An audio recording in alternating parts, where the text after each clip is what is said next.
Баршаңызға сәлем, сіздермен бірге Әсем. Бүгін сіздермен бауырдан ең дәмді котлет жасайтын боламыз. Ең алдымен ет тартқыштан өткізілген бауырды ыдысымызға салып, оның үстіне бір жұмыртқаны салып, блендерден өткізген жуаны салатын боламыз. Егер сіздерде блендер болмаса, жуаны қолмен де турап, немесе мясорубкамен де тартып салуларыңызға болады. Оның үстіне ұнымызды салатын боламыз.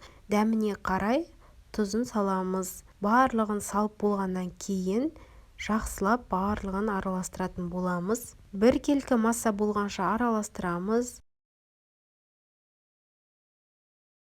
Мінекей қыздар, менде бір келкі масса шықты. Қатты тым сұйық болып кетпеуі керек. Себебі пісірген кезде ол бір-біріне жабыспай үгітіліп кететін болады. Енді қызып тұрған табамыздың үстіне осындай ас қасықпен 2 ас қасықтан құйып отырып, котлетімізді екі жағын аударып пісіріп алатын боламыз.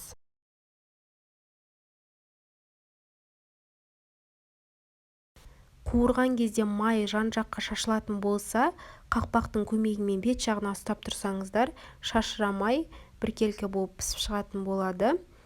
Енді котлетімізді екінші жағына аударатын боламыз. Видеода көргендеріңіздей осылай оңай аударылуы керек.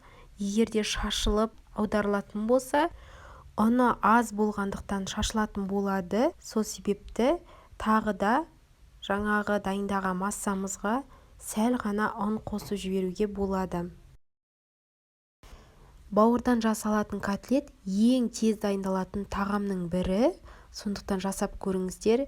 Енді гарнирін пісіріп болғаннан кейін қуырып алған бауырды үстіне шамамен 2 немесе 3 минуттай қойып қоясыздар. Сонда бауыр өте жұмсақ болып тұрады.